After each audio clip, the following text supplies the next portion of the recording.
Good morning student. आज का ये जो वीडियो है बहुत ही मज़ेदार और ज्ञानवर्धक होने वाला है। आज के इस वीडियो में हम लोग क्लास 7 का इंग्लिश यूनिट 2 भी करेंगे। The solitary reaper. सॉलिटरी मतलब होता है अकेली, और रीपर मतलब जो फसल को कोई काटता हो। तो इस प्रकार द सॉलिटरी रीपर कविता का हिंदी अर्थ हुआ अकेली फसल काटने वाली। बच्चों, ये कविता विलियम वर्ड्सवर्थ द्वारा लिखी गई है। तो आइए कविता पढ़ने से पूर्व कुछ देख लेते हैं। Have you ever seen someone singing songs in the fields? बच्चों, क्या आपने कभी देखा है किसी को खेत पर गाना गाते हुए?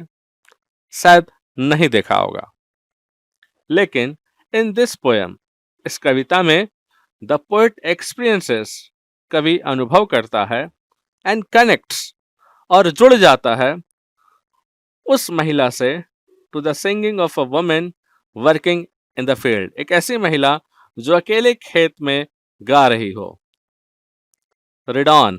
तो आइए पढ़ते हैं टू फाइंड, और ये पता लगाते हैं हाउ इट सिग्निफिकेंस, किस प्रकार ये दर्शाता है हर सिंप्लिसिटी, उस महिला की सादगी को, एंड क्लोजनेस नेचर, और प्रकृति से उसके जुड़ाव को। बच्चों, इस कविता में मैं आपको जो कठिन कठिन शब्द है उसका अर्थ भी साथ साथ में बताता चलूंगा। आप वर्ड मीनिंग के तौर पर उसे भी साथ साथ लिख लेंगे तो बेहतर रहेगा। तो आइए कविता स्टार्ट करते हैं। बिहोल्ड हर, उसे देखो। सिंगल, अकेली। इन द फील्ड, खेत में है। यौन सॉलिटरी, बिल्कुल अकेली। हाईलैंड, बच्चों यहाँ हाईलैंड स्कॉटलैंड के पहाड़ी क्षेत्र को कहा जा रहा है। ध्यान दीजिएगा, यहाँ हाईलैंड का मतलब वैसा ऊंचा स्थल जो कि स्कॉटलैंड में है, उसकी जिक्र हो रही है। लैस, लैस मतलब कन्या, लड़की। यॉन सॉलिटरी, हाईलैंड लैस, यानी स्कॉटलैंड जो पहाड़ी इलाका है वहां की लड़की है, बिल्कुल अकेली। रिपिंग, फसल को काट रही है। एंड सिंगिंग, और गा रही है बाय हरसेल्फ, अपने खुद से, अकेले। स्टॉप हियर, अब कभी सोचता है स्टॉप हियर, क्या मैं यहां रुक जाऊं, और जेंटली पास, या चुपचाप आगे बढ़ जाऊं। Alone she cuts and binds the grain, वह लड़की अकेली फसलों को काटती है। एंड बाइंड्स द ग्रेन, और अनाजों को बांधती भी है।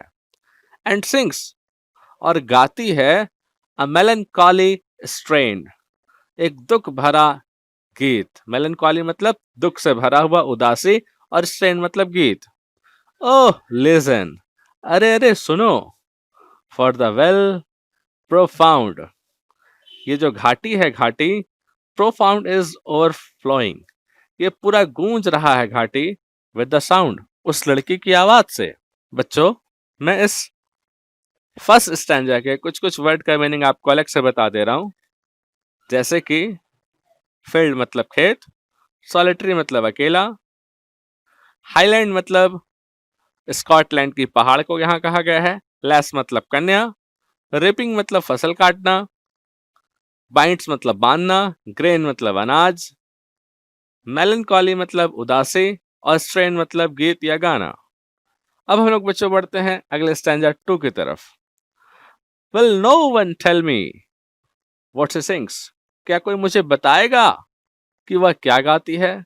परहैप्स, शायद, द प्लेंटिव नंबर्स फ्लो, वो दुख भरे गीत गाती होंगी, जैसे फॉर ओल्ड, काफी पुराने समय का। अनहैप्पी, दुखद वाले गीत। फार ऑफ थिंग्स, या कोई चीज जो उससे बहुत दूर चली गई हो।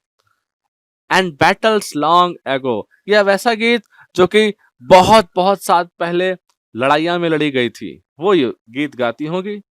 और इट्स सम मोर हम्बल ले फेमिलियर मैटर ऑफ टुडे, या हो सकता है कि वो बहुत ही कोई हम्बल ले, साधारण सा गीत गाती हो। फेमिलियर मैटर ऑफ टुडे, जो आज के वर्तमान के घटना से ताल्लुक रखती हो। सम नेचुरल सॉरो, या फिर यह भी हो सकता है कि वो प्रकृति से कोई उदासी वाला गीत गाती हो। लॉस, कोई क्षति हो गया हो। और पेन, या कुछ दर्द भरे गीत हो। दैट हैज बीन, जो घटित हो चुका हो, एंड मे बी अगेन, और या फिर हो सकता है पुनः घटित हो। कैसा वो गीत गाती होगी इस स्टैंजा में, कवि यही सोचता है कि उसके गीत आखिर किस तरह के होंगे, और वो तरह तरह के तर्क लगाता है।